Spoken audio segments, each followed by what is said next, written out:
Hey, this is Matt once again. Welcome back to another review, this time of Midnight Ride, a Canon Films, and this is a DVD from overseas, from Till, from Germany, but the people who made this DVD, they pretty much just took the VHS and put it on a DVD. That's really what they did. This is a VHS picture quality version.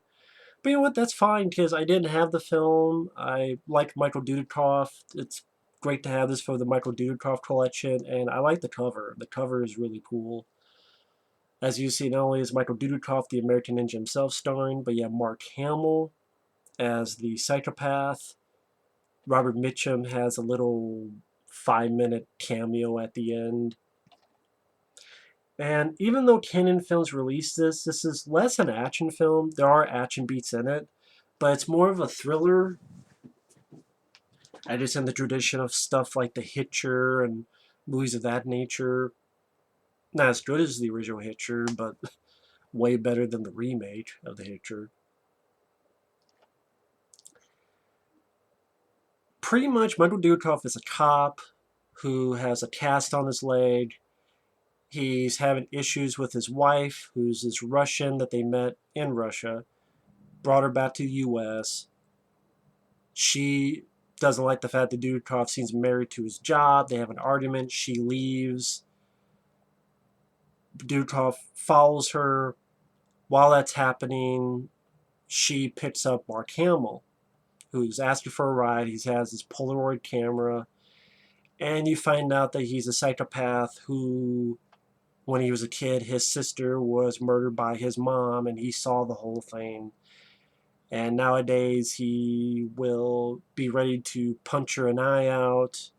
He'll take Polaroids of dead bodies. And sort of a predecessor to what Mark Hamill would do with the Joker on Batman the Animated Series. This came out in 1990, and Mark Hamill did a great job as a psychopath. I thought he was a lot of fun to watch. Michael Dudikoff, unfortunately, I like Michael Dudikoff. It seems like for quite a bit of the film, he doesn't have much to do. He's pretty much just trying to play catch-up, while Mark Hamill has his wife and they're on the road. And a good chunk of the flick is Michael Dudikoff playing catch-up. And if you're looking for a film where Michael Dudikoff shoots a lot of guns or does a lot of martial arts and fighting, you may be disappointed in this. Like I said, this is more of a thriller. But I do think these two do a decent enough job in the flick, especially Mark Hamill.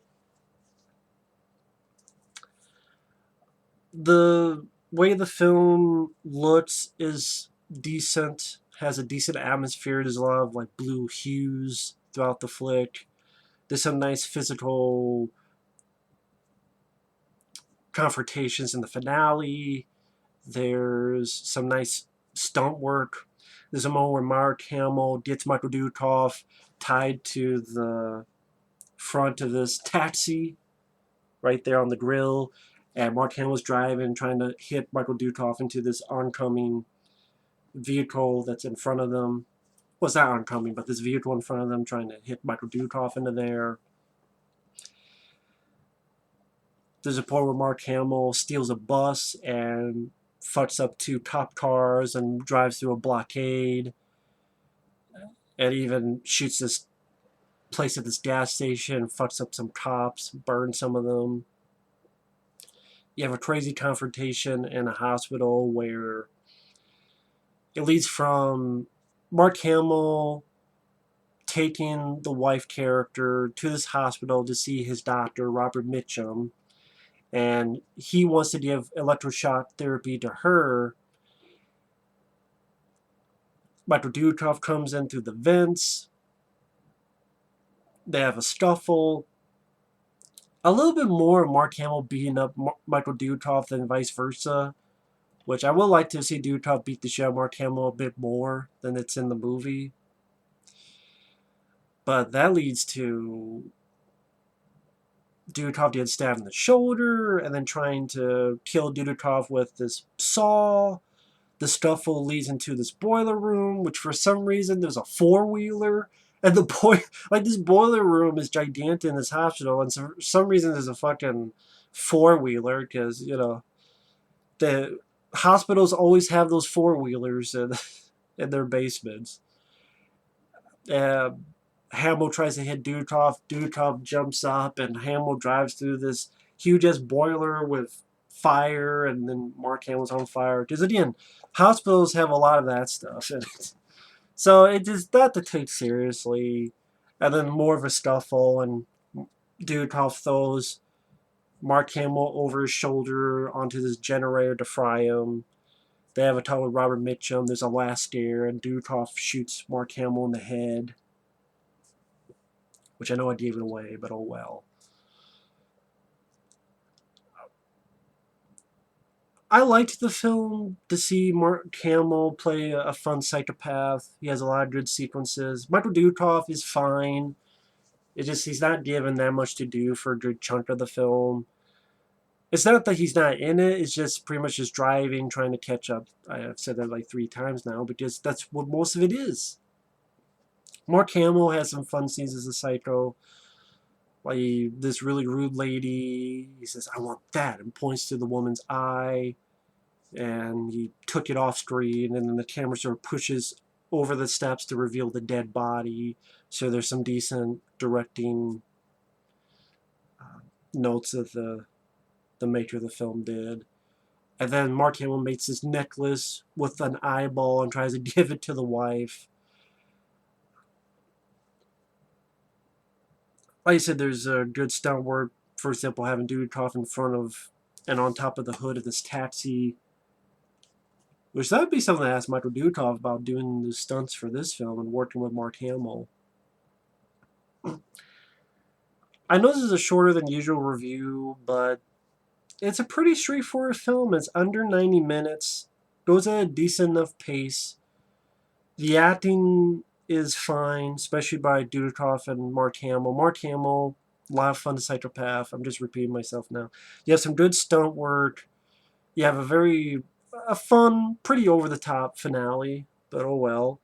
I would like Michael Dudikoff to beat the shit out of Mark Hamill a bit more. More punches or kicks. Give some punches, kicks to Mark Hamill's character. Seems Mark Hamill beats Dudikoff a bit more. Maybe that's why they had Dudikoff in a laid cast. But I'll give Dudikoff some props for letting himself get beaten up, just compared to folks like Steven Seagal, which that would never happen. So I give Dudikoff props for that. Make him a bit more vulnerable. So it only bothered me a little bit, but not too much for that reason. The character who played the wife, Savina Gersak, she did fine. Robert Mitchum, he's there to cash a paycheck. Cash a paycheck. The director, Bob Bralver, I'm not sure what else he did. But yeah, if you're curious about a thriller starring Michael Dudikoff chasing down a psycho played by Mark Hamill, some decent stunt work, and both vehicle-wise and at the end physical-wise, and you want to see a glimpse of Mark Hamill before he was the voice of the Joker, this is definitely worth a look. Midnight Ride, I think it's a fairly decent flick. I do. So yeah, that's my brief thoughts on Midnight Ride from 1990. Thanks for watching, take care, and see you guys later. Bye-bye.